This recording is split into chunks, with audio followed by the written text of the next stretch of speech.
Good afternoon welcome to business lunch. నా పేరు Praneeth.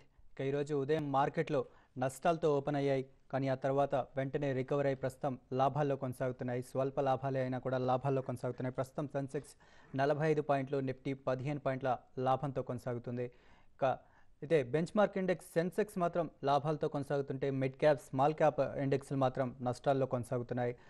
Mid cap index 0.32% నష్టపోతుండగా స్మాల్ క్యాప్ ఇండెక్స్ 0.61% నష్టాల్లో కొనసాగుతుంది. అలాగే Bankex, health care, realty సెక్టర్లన్నీ కూడా స్వల్ప లాభాల్లో కొనసాగుతున్నాయి. అయితే అత్యధికంగా ఆటో ఇండెక్స్ మాత్రం ఆల్మోస్ట్ 1.25% నష్టాల్లో కొనసాగుతుంది. ఆటోతో పాటు ఎఫ్ఎంసీజీ కానీ కన్జ్యూమర్ డ్యూరబుల్స్ కానీ నష్టాల్లో కొనసాగుతున్నాయి. బ్రెడ్త్ కూడా నెగిటివ్గానే కనిపిస్తోంది. ఆల్మోస్ట్ 880 స్టాక్స్ డిక్లైన్స్లో ఉన్నాయి. కేవలం 380 స్టాక్స్ మాత్రం అడ్వాన్సెస్లో ఉన్నాయి. నిఫ్టీ 50 ప్యాక్లో చూసినట్లయితే మనం అత్యధికంగా సన్ ఫార్మా బాగా లాభపడుతోంది. 2.25% 2% లాభాల్లో కొనసాగుతుంది. ఆ తర్వాత ICICI bank, HDFC bank, axis bank X లాభాల్లో ఉండడంతో ఈ స్టాక్స్ అన్ని కూడా లాభాల్లోనే కొనసాగుతున్నాయి. అలాగే నష్టపోతున్న స్టాక్స్ని చూసినట్లయితే మారుతి 2.39% నష్టపోతోంది. ఆ తర్వాత కేఎన్ ఇండియా, టాటా మోటార్స్ నష్టపోతున్నాయి. ఆ తర్వాత M&M అంటే ఆటోమొబైల్ స్టాక్స్ నష్టపోతున్నట్టుగా కనిపిస్తోంది. ఇక ఇవాళ మార్కెట్ల గురించి విశ్లేషణ అందించడానికి, అలాగే కాలర్స్కి, ఈమెయిలర్స్కి సందేహాలకి సమాధానాలు ఇవ్వడానికి ఎనలిస్టులుగా శేషు గారు, అలాగే బాలసుబ్రహ్మణ్యం గారు ప్రస్తుతం మన స్టూడియోలో ఉన్నారు. వారితో మాట్లాడదాం. వెరీ గుడ్ ఆఫ్టర్నూన్ శేషు గారు, బాలసుబ్రహ్మణ్యం గారు. అండి. శేషు గారు, మొదటి మీరు చెప్పండి, ఇవాళ మార్కెట్ నష్టాల్లో ఓపెన్ అయ్యి ఇమీడియట్గా మళ్ళీ లాభాల్లోకి మారిపోయింది. నష్టాల్లో ఎందుకు ఓపెన్ అయిందంటారు, లాభాల్లోకి ఎందుకు వచ్చిందంటారు? ఫస్ట్ మనకి మార్కెట్ ఈరోజు ఓపెనింగ్ ముందు ఆల్మోస్ట్ అన్ని ఏషియన్ మార్కెట్స్ అన్ని కూడా బాగా నష్టంలో ఉంది. అంటే ఒక 1% దాకా దగ్గర అన్ని కూడా నష్టాల్లో ఉన్నాయి. అయితే మార్కెట్లో ఏంటంటే కొంత లోయర్ లెవెల్లో బాగా బయింగ్ అనేది కనపడిన తర్వాత 4820 దగ్గర నిఫ్టీకి బాగా సపోర్ట్ లభిస్తుంది అనమాట. అక్కడ కొంచెం బయింగ్, తర్వాత షార్ట్ కవరింగ్ కూడా రావడం జరిగింది. దీంతోపాటు హ్యాంగ్సెంగ్ ఒకసారి -200 పాయింట్స్ నుంచి +250 పాయింట్స్ పెరగడంతో ఒకసారి మన మార్కెట్లో కూడా లో నుంచి బాగా రికవరీ కావడం జరిగింది. ఏదైనా కూడా ఏంటంటే ఈ రోజంతా ట్రెండ్ అనేది చాలా వరకు ఫ్లాట్గా ఉంది. కొన్ని సెక్టర్లు మరీ ముఖ్యంగా బ్యాంక్స్ ఈరోజు చాలా స్ట్రాంగ్ ఉన్నాయి. తర్వాత క్యాపిటల్ గుడ్స్ ఒకటి బాగా స్ట్రాంగ్ ఉన్నాయి. ఈ రెండు సెక్టర్లు స్ట్రాంగ్ ఉండడం వల్ల ఏంటంటే నిఫ్టీ వీక్ ఇప్పటి వరకు అయితే వీక్గా లేదు, కొంచెం స్ట్రాంగ్గా ఉందని చెప్పొచ్చు. తర్వాత ఇప్పుడు మరీ ముఖ్యంగా జస్ట్ ఇప్పుడే యూరోపియన్ మార్కెట్స్ కొంచెం స్ట్రాంగ్గా అంటే 25 పాయింట్స్, ఫుడ్సీ క్యాక్ 24 పాయింట్స్ ఈ విధంగా పాజిటివ్లో ఓపెన్ కావడంతో మన మార్కెట్ కూడా లాస్ట్ ఒక 1-2 మినిట్స్లో బాగా షార్ట్ కవరింగ్ తర్వాత బయింగ్తో పాటు పెరగడం జరిగింది. ఏదైనా కూడా నిఫ్టీకి 4880 అనేది బాగా రెసిస్టెన్స్ అని చెప్పొచ్చు. దీనిపైన సస్టైనింగ్ కాగలిగితే మాత్రం ఈరోజు క్లోజింగ్ బేసిస్లో 4900 దాకా మా నిఫ్టీ వెళ్ళే అవకాశం ఉంది. ఏదైనా కూడా ఏంటంటే F&O క్లోజింగ్కి ఇంకా 2 days ఉంది కాబట్టి మార్కెట్లో ఇంట్రాడే వోల్టాలిటీ ఒక 20-30 పాయింట్స్ ఫాస్ట్గా పెరగడం, ఫాస్ట్గా పడడం జరుగుతుంటుంది. సో ఇటుటప్పుడు ట్రేడర్స్ ఏంటంటే ప్రాఫిట్ వస్తే తొందరగా ప్రాఫిట్ బుక్ చేసుకోమని చెప్తాను. At the same time even short కొట్టినా, లాంగ్ పొజిషన్ తీసుకున్నా కూడా తక్కువ ప్రాఫిట్లో ఎగ్జిట్ కమ్మని చెప్తాను. మార్కెట్ అయితే సస్టైన్ కాదనమాట.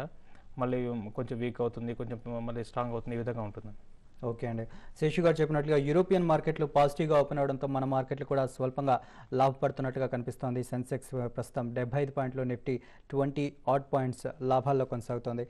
బాలసుబ్రహ్మణ్యం గారు మీరు చెప్పండి, బ్యాంక్స్ మాత్రం లాభాల్లో ఉన్నాయి శేషు గారు చెప్పారు. అలాగే ఇవాళ ఆటోమొబైల్ సెక్టర్ ఒకటి బాగా నష్టపోతున్నట్టుగా ఉంది. అంటే స్వల్ప నష్టాలు అయినా కూడా నష్టపోతుంది. రీజన్ ఏదైనా ఉందంటారా?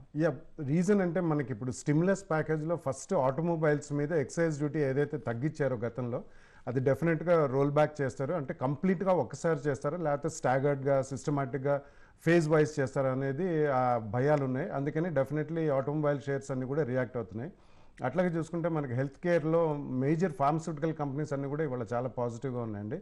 ఎందుకంటే మనకి ఈసారి హెల్త్ కేర్కి స్పెషలీ కొద్దిగా పెద్దపీట వేస్తారు. అగ్రి బేస్ సంబంధించి కానీ హెల్త్ కేర్ కానీ కొద్దిగా పెద్దపీట వేస్తారు. హెల్త్ కేర్లో ఎస్పెషలీ ఫార్మస్యూటికల్ కంపెనీస్కి R&D బడ్జెట్స్లో ట్యాక్స్ రైట్ ఆఫ్స్ అనేది కొద్దిగా పెంచుతారని చెప్పి ఊహాగానాలు వస్తున్నాయి. ఈ నేపథ్యంలో హెల్త్ కేర్ ఇండెక్స్ కూడా స్ట్రాంగ్గా ఉంది. ఫార్మస్యూటికల్ కంపెనీస్ అన్నీ కూడా గ్రీన్లో ఉన్నాయి. అట్లాగే అగ్రి బేస్డ్ కంపెనీస్ కూడా చాలా గ్రీన్లో ఉన్నాయి. ఎందుకంటే ఈసారి definitely food security and food షార్టేజ్ని మన వాళ్ళు అటెంప్ట్ చేయాలంటే డెఫినెట్లీ ఈసారి పాలసీ డాక్యుమెంట్ లాగా బడ్జెట్లోనే చాలా లిబరలైజ్ స్కీమ్స్ కానీ, లేకపోతే కార్పొరేటైజేషన్ ఆఫ్ అగ్రికల్చర్ కానీ, లేకపోతే కోఆపరేటివ్ ఫార్మింగ్, అగ్రికల్చరల్ మెకనైజేషన్ కూడా పెద్ద బూస్ట్ ఇస్తారని చెప్పి ఊహాగానాలు వస్తున్నాయండి. ఈ నేపథ్యంలో ఆ సెక్టర్స్ ఎస్పెషల్లీ బాగా స్ట్రాంగ్గా ఉండడం ఇవాళ చూస్తున్నాం అండి మనం. ఓకే అండి, ఇప్పుడు కొన్ని కాల్స్ తీసుకుందామండి. ఫస్ట్ కాలర్ లైన్లో ఉన్నారు. హలో. Hello sir. నమస్తే అండి, మీ పేరండి? హలో. హలో చెప్పండి సార్ గణేష్ ఖమ్మం. గణేష్ గారు చెప్పండి. చంబల్ నాగార్జున పెట్టే sir future. Chambal and Nagarjuna రెండు ఫెర్టిలైజర్స్ ఫ్యూచర్స్.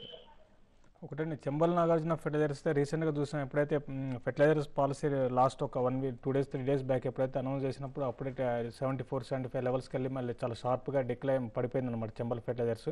అయితే ఇప్పట్లో ఇది కూడా మీరు ఎంతలో తీసుకున్నారో తెలియదండి, ఇప్పుడు చాలా వీక్గానే ఉందని చెప్పాలి. ఇప్పట్లో ఈ చెంబల్ ఫెర్టిలైజర్స్ 64 రూపీస్ దాటి పెరిగే అవకాశం కనబడట్లేదు. కాబట్టి మీరు ఏమాత్రం ఈ చెంబల్ ఫెర్టిలైజర్స్ ర్యాలీగానే వస్తే మాత్రం మీరు ఎగ్జిట్ కానీ, ఇంకోటి బడ్జెట్ ఇంకా 2 డేస్ ఉంది కాబట్టి దీంట్లో ఒక రోజు ఒకవేళ వచ్చినా కూడా 64 దాటిందంటే 68 రూపీస్ దాకా రావడానికి అవకాశం ఉంది. అక్కడ మీరు ఎగ్జిట్ కానీ 68 దాటైతే స్టాక్ పెరిగే అవకాశం లేదండి. మీరు కొంచెం కాషన్గా ఉండండి, ఎందుకంటే చెంబల్ ఫెర్టిలైజర్స్ రీసెంట్గా దాంట్లో యాక్టివిటీ చాలా బాగా కనపడుతుంది. అంటే చాలామంది అందరూ బులిష్ ఉండి అందరూ లాంగ్ పొజిషన్ తీసుకోవడం వల్ల స్టాక్ ఒక్కసారి పడిపోవడంతో ఏంటంటే దీంట్లో ఇంకా ఫర్దర్గా వీకే అవకాశం ఎక్కువ కనపడుతుంది. కాబట్టి ఏమాత్రం ర్యాలీ వస్తే మీరు బడ్జెట్ ముందే ఎగ్జిట్ కావడానికి ప్రయత్నం చేయండి. తర్వాత ఈవెన్ నాగార్జున ఫెర్టిలైజర్స్ కూడా సేమ్ ఇదే స్ట్రాటజీ నేను ఓకే అప్లై రెండు చేయండి. ఫెర్టిలైజర్ స్టాక్సే కాబట్టి ఒకే స్ట్రాటజీ అప్లై అవుతుందని చెప్తున్నారండి. ఏమాత్రం ర్యాలీ వచ్చినా కూడా వీటిలోంచి ఎగ్జిట్ అయిపోమని శేషు గారు సలహా ఇస్తున్నారు. ఇప్పుడు మరో కాలర్ రాజు గారు కడప నుంచి లైన్లో ఉన్నారు. హలో